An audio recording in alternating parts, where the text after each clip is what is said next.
The night on Krylos 4 was bitter cold, its twin moons cutting pale arcs across the endless desert plains. I had been stranded for 3 days, my shuttle wrecked during re-entry, emergency beacon shattered in the fall. I had food and water enough to last another week, but survival on an alien world isn't just about rations. Predators roamed the dunes and worse, the silence gnawed at me like a slow poison. That was when I found her. At first, I thought she was a mirage, a figure stumbling under the red light of the nearer moon, her movements unsteady, her body collapsing into the dust. I sprinted toward her, instincts overriding logic. She wasn't human, that much was obvious. Her skin shimmered like pearl under starlight, faint patterns glowing across her arms like living tattoos. Her hair was a cascade of dark strands laced with silver threads, and her eyes, enormous, luminescent, half-closed in pain. A spear was lodged in her side. She gasped when I lifted her, her voice trembling with something that wasn't my language, yet I understood. Not with words, but with the rawness of need. She was dying. I carried her back to the wreckage, laid her on the emergency cot, and set to work. I wasn't a doctor, but years as an engineer in the Colonial Corps taught me enough about anatomy and patch jobs to know how to remove a weapon without killing the patient. With trembling hands, I sterilized, extracted, and patched the wound. For hours she hovered between life and death, her chest rising shallowly. At dawn, her eyes flickered open, locking onto mine. She whispered, her voice a strange harmony, like music played on 2 instruments at once. "You saved me." I smiled faintly. "Yeah. Don't make me regret it." She gave the smallest laugh before sleep claimed her again. Days of recovery. In the following days, she remained with me. She told me her name, Sarai, though she admitted the human tongue couldn't truly shape the syllables of her people's language.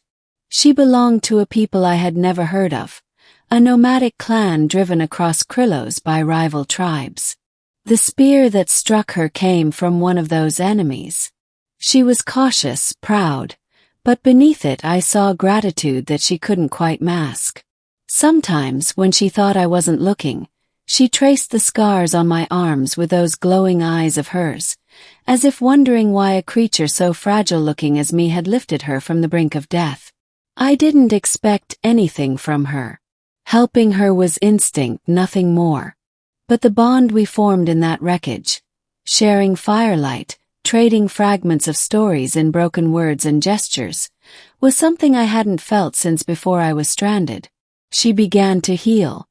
And when she left one dawn, disappearing into the horizon without a word, I assumed that was the end. I was wrong. The tribe arrives. 3 days later, I heard them before I saw them. A chorus of voices, female, layered with tones that reverberated in my chest. I staggered out of the wreckage to see a group cresting the dunes. Dozens of them. Women, tall and fierce, their forms clad in flowing armor made of scales and cloth, spears glinting in the sun. Their hair streamed like banners, their markings glowing faintly. They stopped in a half-circle around me. Sarai was among them, standing at the front, her wound fully healed. But now she was different, her posture regal, her presence commanding. She wasn't just some wanderer I'd saved. She was someone important. "This is him," Sarai said in her melodic voice, speaking to the others. "The human who pulled me back from death."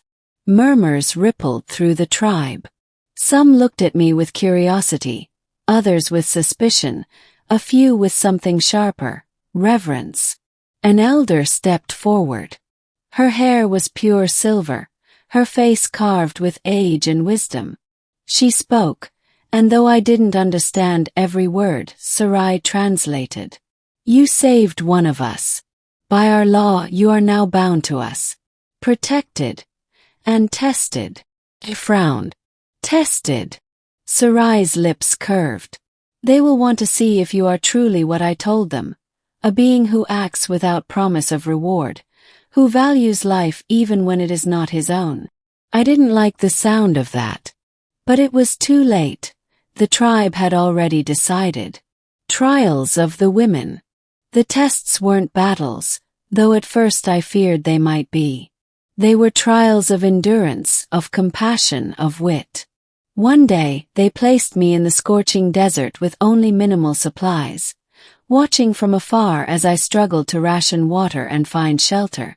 I thought it cruel until I realized they weren't testing my survival skills alone. They wanted to see if I would share what little I had when Sarai collapsed beside me in the sand, feigning weakness. Course I gave her my water. Another day, they brought out a wounded beast, something between a wolf and a reptile, snarling with venom at its lips. Its leg was broken. They gave me the choice: kill it for food or try to heal it. Against every instinct screaming at me, I bound its leg and cleaned the wound. Days later, the beast limped free, and the tribe nodded with approval. They watched me closely, every moment, every choice. Some of the younger women whispered around their fires, stealing glances at me. To them, I wasn't just an outsider. I was an enigma, soft-skinned, fragile-boned, but stubbornly unwilling to bend or break. And through it all, Sarai stayed near, her eyes never leaving me. The revelation. One night, after the trials, Sarai came to me alone. The firelight danced across her markings as she sat close, her voice low. "I didn't tell you everything," she confessed. "I said I was of a nomadic clan. That is true. But I did not tell you. I am heir to them. To lead, one must prove strength, to show no weakness. When I was wounded, I thought death had claimed me. But you," she paused, her gaze softening, "you showed me a different kind of strength. One my people have forgotten." I swallowed hard. The realization sank in. She wasn't just someone I saved by chance.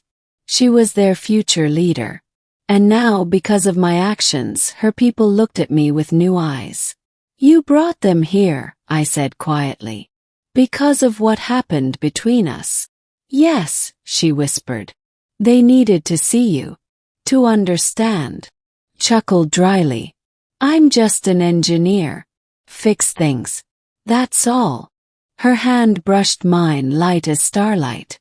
"You fix more than machines, human. You fix what is broken in us." Choice. The tribe gathered the next morning. The elder spoke, her voice solemn. "Human, you have been tested. You have given of yourself with no promise of gain. You have shown care for life, even when it was not your own. You have done what many among us would not.